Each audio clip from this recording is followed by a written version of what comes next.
job info. You obviously wouldn't use this one setting up a customer, but if this was a job, you could put a description of the job. You can have a type of job if you want, a status for the job. You can put in a start date and end date and a projected end date. And those are options you would use if you were creating a new customer. I'm going to click OK, and let's see if our new customer is in the list. And you can see there's Tom Allen right there. Now that you have a new customer, Tom Allen, let's go ahead and add a job for this customer. As long as you're clicked on your customer, you can come up here where it says New Customer and Job and choose the Add Job option. I want to call this job Kitchen Remodel. I really don't need to fill in any of this other information. It pulls in the information from that customer. So unless something's different, all you have to do is click OK at the bottom.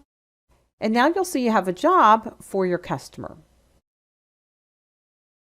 If you want to edit any of the information for your customer or your job, just make sure you're clicked on that customer or job, and you can come right over here where you see this little pencil, and that means edit. And that will take you right back into this screen so you make any changes you want. When you're finished, click OK, and you'll see that your customer and job are now created. Let's go ahead now and move over into Customers and Jobs Part 2, and we'll finish talking about setting up these customers.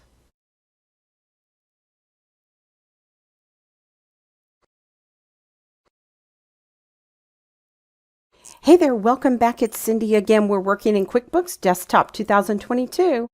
We just got through with Customers and Jobs Part 1. I want to go ahead and continue talking to you a little bit about setting up your customers and jobs. This is Part 2. Let's go ahead and flip over to QuickBooks and we'll keep going. I am back in the Customer Center. Just in case you forgot how to get here, I'll go back to the home screen for just a moment. From the home screen, you can access the Customer Center from here. You can access it from the icon bar under the icon that says Customers, or you can go to Customers on your menu, and you'll see the very first option says Customer Center. Whichever customer you're clicked on the left, you'll see their information in this area of the screen. I'm clicked on Christy Abercrombie, and you can see that I've put in information like her billing address, I've got her phone number, her email address. You'll also see here a map and directions to Christy's bill-to address. And just to show you how this works, if I click directions, it's going to open Google Maps and the address will be 5647 Cypress Hill Road. Let me go ahead and do that so you can see how this works. And now I know how to get to Christy's office. Let me go ahead and close this. A couple things on the right that I want to point out. First of all, you'll see there's a box right here underneath Note. And when I point there, you're going to see 3 notes, and you can see the dates for each one. Now, those notes actually come from this tab here that says Notes. That's these 3 notes. If I wanted to pin one of those notes here, I could do that. I could just go ahead and click the pin option here or here, and that would actually stick it here permanently so that I can see those notes whenever I come into Christy's account. You'll notice below this, you'll see a couple of reports for Christy. I can run a quick report. I can run an open balance, meaning every invoice I've created for Christy that she has not paid me yet. I can show estimates for Christy, and also there's a customer snapshot. The other thing I want to mention up here is this little paper clip. If you have a file you'd like to attach to Christy's account, all you have to do is make sure that file has a name. I'm going to click the paper clip. All you would have to do is search your computer if you have the file already saved. If it's on your phone, you can actually connect that. There's also a document center here. These would be any documents you've already scanned that might be in QuickBooks. You can also just take a file and just drop it into this area here. Maybe it's on your desktop currently, and that will attach it as well. If you have a file attached, you will see a little paper clip show up right over here, and that way you can click there anytime you want to see that file. Let's look at some of these tabs down at the bottom. I'm going to click on Transactions. This is one of the easiest ways to look for a transaction related to a customer. Instead of running a report, which you could certainly do, or doing a search, If you can just come here and look down the list, sometimes it's easier just to pick out the transaction you're looking for. You'll see these transactions are currently sorted by date. You can see the little down arrow there. But I could sort them by type or number if I wanted to, any of these column headings. If you want to open one of these transactions, let's just say the very first one, just double click on it. In this case, it's a payment. And you can see that it brought up that payment for Christy. If you needed to make a change to this transaction, you could do it right here, save and close at the bottom. And when you come back, you will see that change reflected on this line. Notice I'm currently looking at all the transactions, but I might want to filter this list.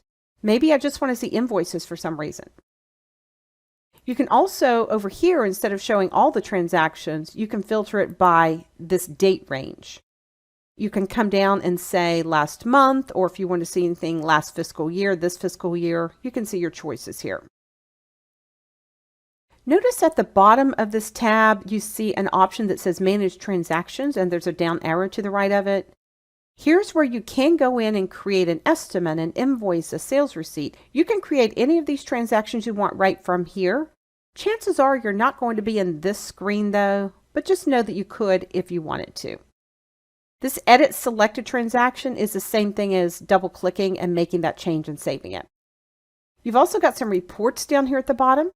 If you click the down arrow, I can view this entire screen here as a report if I want to.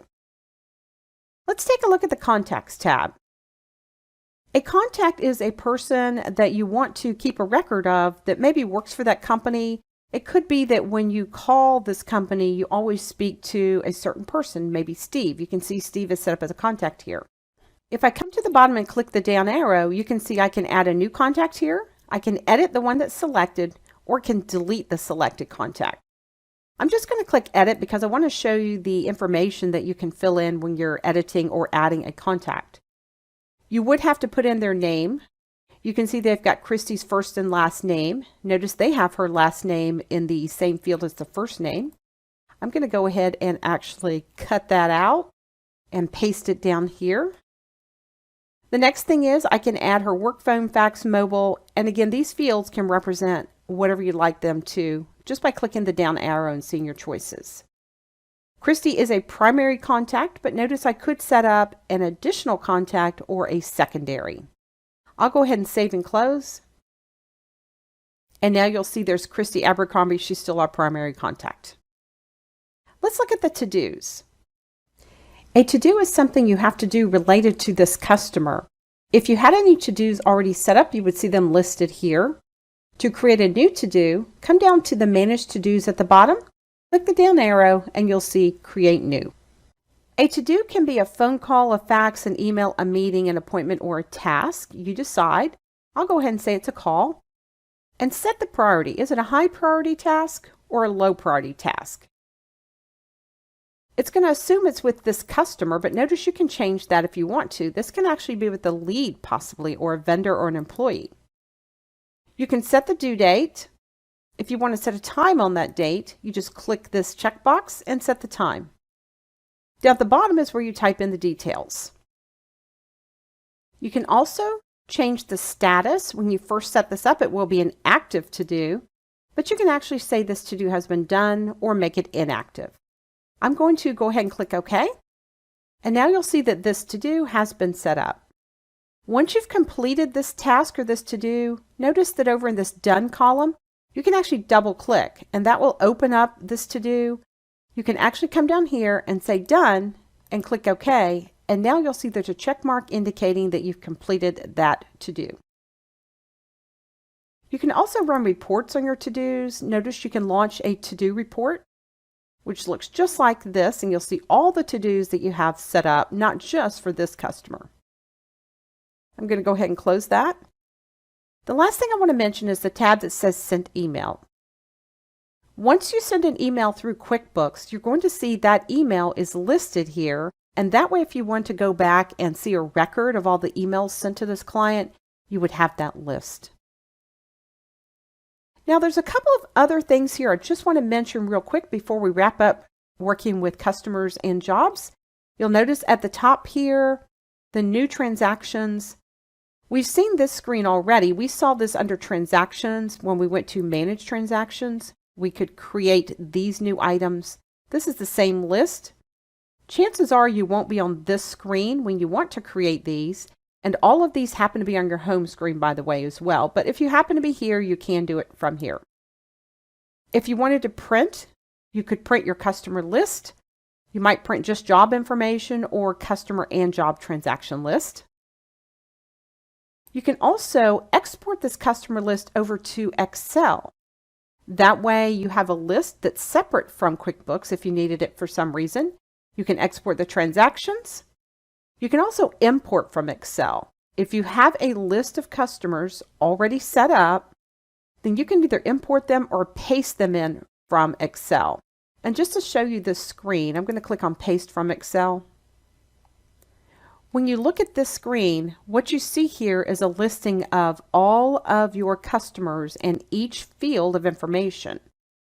What you can do if you have a lot of customers you want to add, you can go to the bottom and just start typing the new customer information in these fields. And when you're finished, you can save changes and they'll be in QuickBooks, just as if you set them up from within QuickBooks. You also have the ability, if you want to do a mail merge with Microsoft Word, you can do that from here. And we're going to go through all of this in a later module. And then also you have what's called an income tracker that you can look at. We're going to cover this in a later module as well. But just wanted to give you an idea of what types of things you're going to see in the Customer Center. Well, that's going to wrap up customers and jobs. Let's go ahead now and go over to the next video, which is number 3, and talk about customer groups.